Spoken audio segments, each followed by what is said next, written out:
सभी का एक और वीडियो में फिर से स्वागत है। दोस्तों, आज के इस वीडियो में हम एक मैथ पजल के सवाल सीखने वाले हैं, जो कि बहुत ही मज़ेदार है। सवाल है कि 4 को लिखो 3 बार, उत्तर आए 100। ठीक है, यानी 4 को हमें सिर्फ 3 बार ही लिखना है और उसका आंसर जो आना चाहिए वो कितना आना चाहिए? 100 आना चाहिए। तो दोस्तों, कैसे ये होगा उसी को हम इस वीडियो में देखेंगे। तो मान लेते हैं दोस्तों, अगर हम इसको लिखते हैं, अगर 4 को 3 बार लिखना है तो मान लेते हैं अगर हमने इसको जोड़ा है 4 + 4 + 4, ये कितना होगा? 4 4 8 4 12 ही आएगा। ठीक है, 12 आएगा। अगर हम इसका गुणा करते हैं 4 × 4 तो कितना आंसर आएगा? 4 चौको 16, चौका 64, 64 आएगा। हमें 100 नहीं आया, लेकिन हमें लाना कितना है? 100 लाना है। इससे भी नहीं काम चला। अब आगे बढ़ते हैं। 4 - 4 - 4 अगर करते हैं तो कितना हो जाएगा? देखिए, 4 में से 4 जाएगा, 0 बचेगा, फिर बचेगा कितना आपका? -4 बचेगा, यानी ये भी नहीं आ गया। अगर हम भाग देकर देख लेते हैं कि भाग देने पर शायद आ जाए, तो देखिए, चलिए देखते हैं। 4 भागे 4 है, तो जब भाग देंगे कितना होगा? 4 भाग दिया जाएगा 4 में तो 1 आएगा। ठीक है, 1 भाग 4 में कितना आएगा? 4 आएगा, यानी इससे भी नहीं आंसर आ रहा है। तो दोस्तों, ये आएगा कैसे? तो दोस्तों, इसके लिए एक ट्रिक की ज़रूरत होती है, एक अलग फार्मूले की ज़रूरत होती है। उसको बोला जाता है फैक्टोरियल, जिसके ज़रिए से इसका आंसर निकल जाएगा। अब फैक्टोरियल क्या होता है, चलिए हम उसके बारे में बात कर लेते हैं।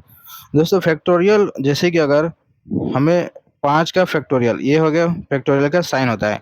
5 लिख दिया हमने, ये हो गया। जो साइन नीचे का है ना, इसको बोला जाएगा फैक्टोरियल।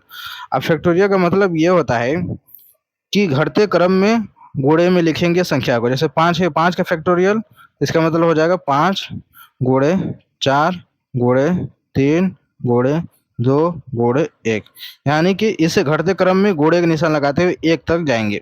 अगर ये मैं बोल देता कि 3 का फैक्टोरियल, तो इसका मतलब क्या हो जाता? 3 × 2 × 1। अब गुणा करने के बाद जो आंसर आएगा, 3 दूनी 6, 1 कम 6, ये होगा 3 का फैक्टोरियल 6 होगा। 5 होगा 20, 20 तियां 60, 60 दूनी की 120, 120 1 कम 120 हो जाएगा, यानी कि ये होता है फैक्टोरियल। अब हमें यहाँ पर करना क्या है? 4 का हम फैक्टोरियल निकालेंगे, लिखेंगे 4 का फैक्टोरियल। अब फैक्टोरियल का एक और चिन्ह होता है इस तरीके से। ठीक है, जैसे ये फैक्टोरियल 3 है, फैक्टोरियल 5 है, ये भी साइन होता है। तो मान लेते हैं 4 का फैक्टोरियल कितना होगा, लिखेंगे 4 × 3 × 2 × 1। अब इनका गुणा करेंगे कितना हो जाएगा?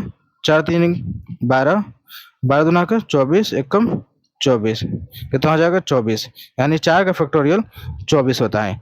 अब हमें यहाँ पर 4 को सिर्फ 3 बार ही लिखना है ना, तो चलिए हम करते हैं क्या है, लिखेंगे यहाँ पर हम 4 फैक्टोरियल × 4 + 4। अब यहाँ पे देखिए, हमने सिर्फ इसको 3 बार लिखा है, 4 फैक्टोरियल × 4 + 4, 3 बार ही लिखा गया है। अब इसको हम करेंगे हल। देखिए, 4 का फैक्टोरियल कितना होता है? 24 होता है, तो यहाँ पे लिखेंगे हम 24, फिर लगाएंगे गुणा 4 + 4। अब हम यहाँ पर 24 में 4 से मल्टीप्लाई करेंगे, कितना हो जाएगा? 4 चौको 16, 6 से लगा 1, 4 दूनी का 8, 1 9, 96 हो गया, +4, 96 + 4 जोड़ेंगे कितना हो जाएगा? टोटल आपका 100 आ जाएगा, यानी कितना हो गया? 100, जो कि हमें आंसर 100 ही लाना था। यहाँ पे देखिए 100 आ गया, यानी हमने यहाँ पर 4 को सिर्फ 3 बार ही लिखा है, आपका आंसर कितना आ गया? 100 आ गया है। इसके लिए आपको फैक्टोरियल का इस्तेमाल करना होगा।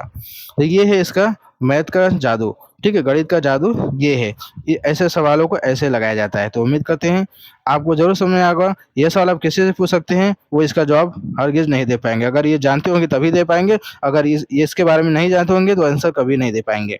ठीक है, तो दोस्तों, उम्मीद करते हैं वीडियो अच्छी लगी होगी, तो लाइक करना ना भूलिएगा, चैनल पहली बार सब्सक्राइब कर लीजिएगा। चलिए मिलते हैं एक नए वीडियो में।